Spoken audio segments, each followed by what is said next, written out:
football, but you got to run it against numbers that dictate you throwing the football. Sometimes when you have 6 to block and you only have 5 guys, you've got to block them anyway, and he has to make someone miss as well the rest of the year.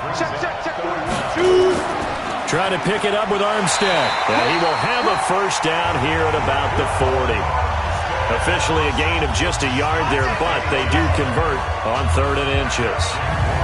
On 3rd down, that's a good job of situational football and understanding where the first down marker was and getting there. Down, 18 Gator. Hey, 41's the mic. 41's the mic. Minshew, 1st and 10. The open man is Westbrook. A good pickup there. 8 yards on the first down completion.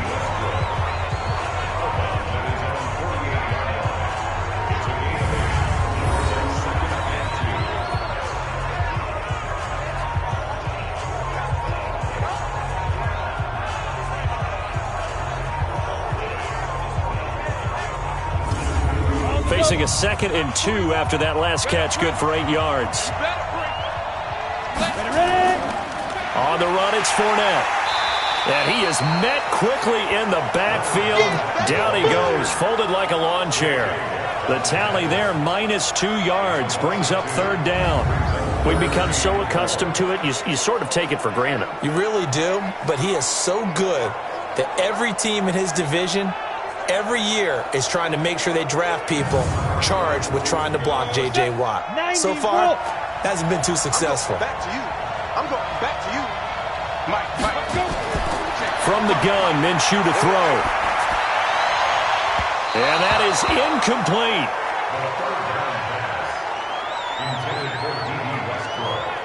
They went with the dime look that time on defense, just flooded the field with defensive backs, blanketed everyone, took away all the passing angles, thus the incompletion. Here's Logan Cook now, as he'll kick it away for the 2nd time.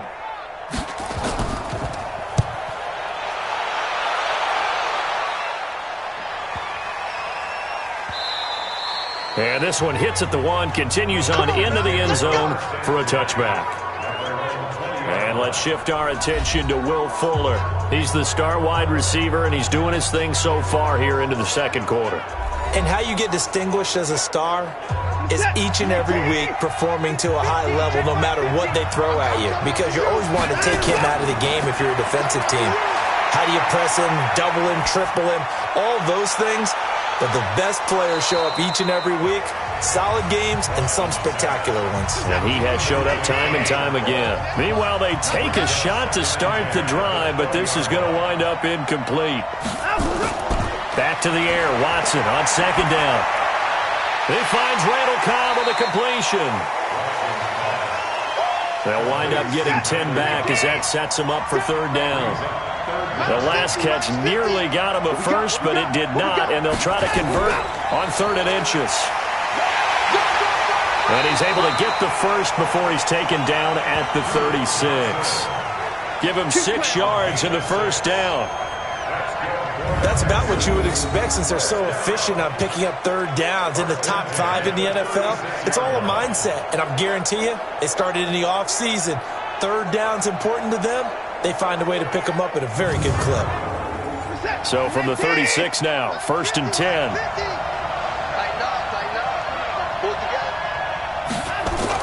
Here's Johnson.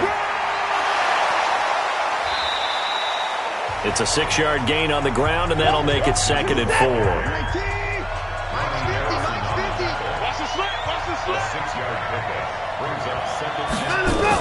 On 2nd down, Johnson.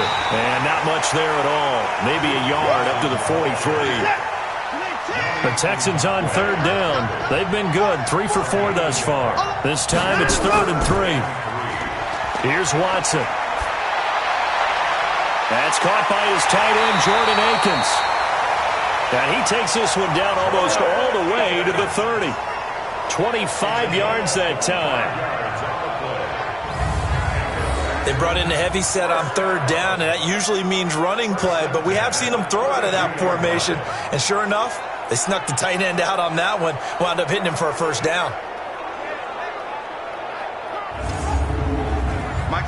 So in Jacksonville territory now. Here's a 1st and 10 at the 32-yard line. Now a 10th carry for Johnson. And he will lose yardage back to the 34-yard line. That sends him 2 yards in the wrong direction and leads to 2nd down. Early down stuff to put this offense in a precarious position. We know that securing the point of attack, especially against the big-bodied guys in the middle of this D, has got to be priority one. A rare misstep on that last play because the drive has been strong, but now it's 2nd and 12. They stay on the ground. This time it's Johnson. Johnson with a burst, a 1st down and more. And he's in. Touchdown, Houston. David Johnson, his 5th touchdown now on the year. And the Texans push further out in front. And they're able to run it in. It started with a battle in the trenches. They won there, and they got in for 6 points. And that's going to be a tough one for the defense to deal with. They've got to go to the bench now and figure out how we're going to slow down this running game, because on that particular play, they had no answer.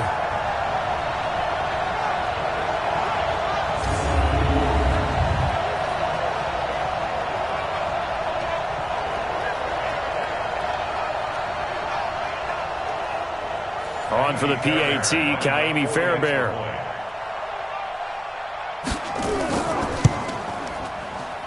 It's good, and it is now 21-7.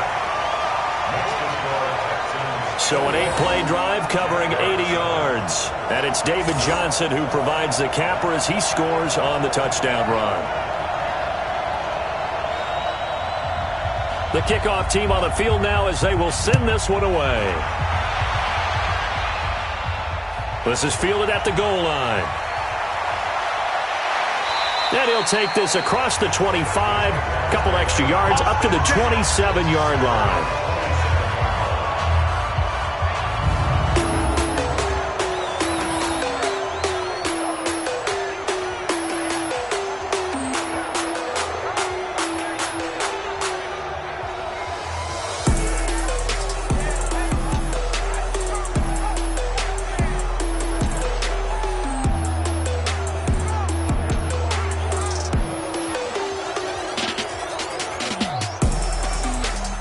Jaguars come to the line to start their next drive. And this not an easy situation. You're down early, in the elements, you're on the road. How do you get the mojo back? Well, one thing is to remember that as an offensive player, you have a much better idea of what you're trying to accomplish and where you're trying to go than the defender. So in this case, because you know it, you can make your cuts with a little more decisiveness. Maybe a second fake, some double moves, things of that nature to go ahead and try and put some pressure on the defense. A 2nd down pass play there, but it's incomplete. So after the 2nd down incompletion, they'll come up now against a 3rd and 6. Looking to throw it, Minshew. And the throw there going to be incomplete. Well, it's looking like another 3 and out here, and at some point, got to be able to put together a drive to keep your defense from having to go right back out on the field. I feel like things are starting to unravel a little bit, and we're not even at halftime.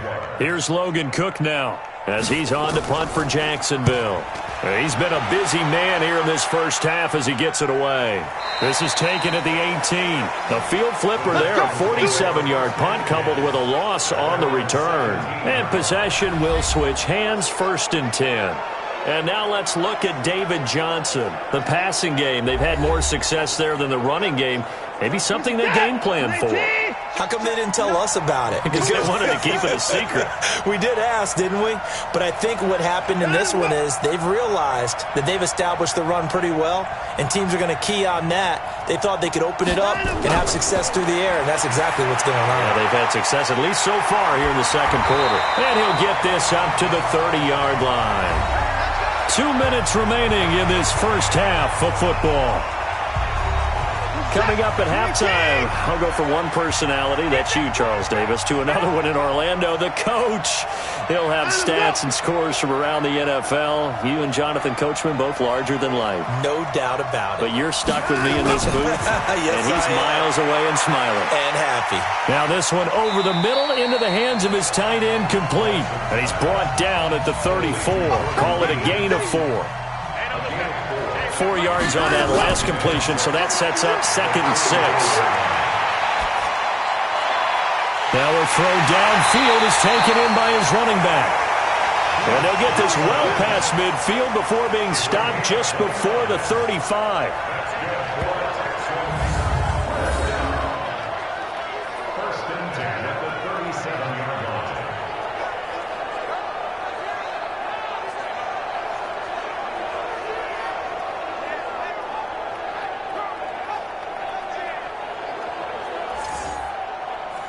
Watson now 8 of 11 in this first half. He's got it 1st and 10. Here's Watson. It's complete to Fuller. The completion good for 3, and it's 2nd down.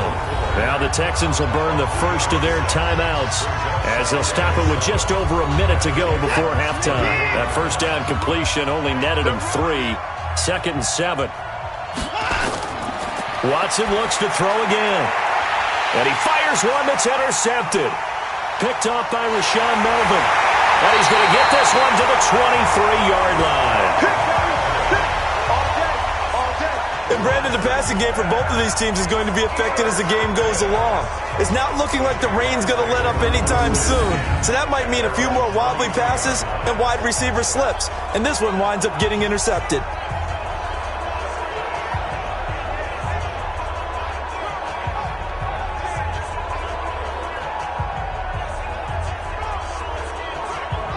Out comes this field general once more, leading his offense back onto the field. A lot of the problems have been on the other side of the ball. Is that frustrating for a quarterback who's been playing well? It is, but there's no way that the best ones let their teammates know that. They actually take it upon themselves and say, okay, I have to do even more, or I need to play better.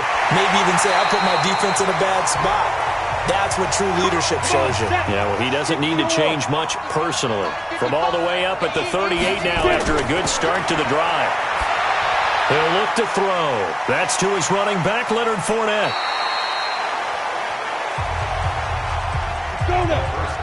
Facing a 2nd and 2 after that last catch, good for 8 yards. Minshew sets to throw. And he slings one that's incomplete. After the incompletion, here now, 3rd and 2. Inches after that first down completion went just shy of the marker. 2nd down and inches. And he'll get that to Fournette, complete. And he'll get this one down to about the 20-yard line. The Jaguars now will use the last of their timeouts, as it'll come with 15 seconds to play in the first half. On is Josh Lambo now for the Jaguar field goal. Right hash, 37-yard attempt. The kick by Lambo is good, and that will get the disadvantage now back down to 11. So the 3 points here, they're still down, but they put somewhat of a dent into that lead going into the break. Anything helps when you're trying to chip away at a lead, but they do know that they're going to need a little bit better effort in the second half. Now after the made field goal, back out Lambo to kick this one off. Fielded about a yard deep. And all that work, but he stopped where he ultimately would have been had he simply taken a knee, and that's the 25-yard line. Likely time for one final snap as they start out 1st and 10. And they're just going to run it here up the middle. And he'll just push his way forward for a few as the clock will run. The last play got just a yard. Here's 2nd and 9 from the 26. So we have reached halftime here in an 11-point contest. As it's time now to send you back stateside to Orlando, Florida, and check in with Jonathan Coachman at our EA Sports Halftime Report. Coach. Okay, all right, Brandon, thank you very much. Hi again, everyone.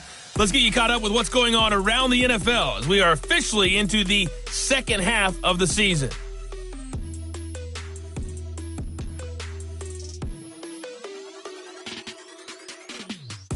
Lastly, let's check on one final game for you. And you can see they are scoreless as they play the second quarter. In the game you're watching is Deshaun Watson, who is the star of the first half. His guys have the lead as we send you back across the Atlantic to London and rejoin Sir Brandon Gaudin.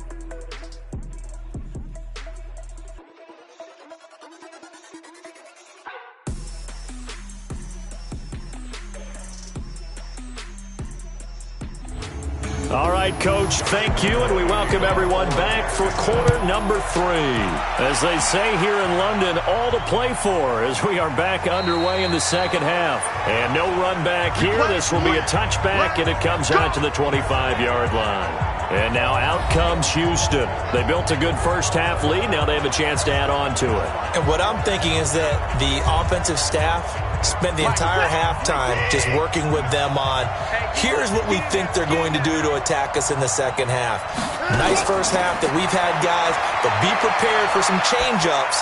We're going to see them when we kick it off in the second half. See how they handle any adjustments that might be made defensively. It's a gain of 5, and that'll make it a second down. On second down now, it's Johnson. 6 yards to pick up, and that's a first down. So from the 36 now, 1st and 10.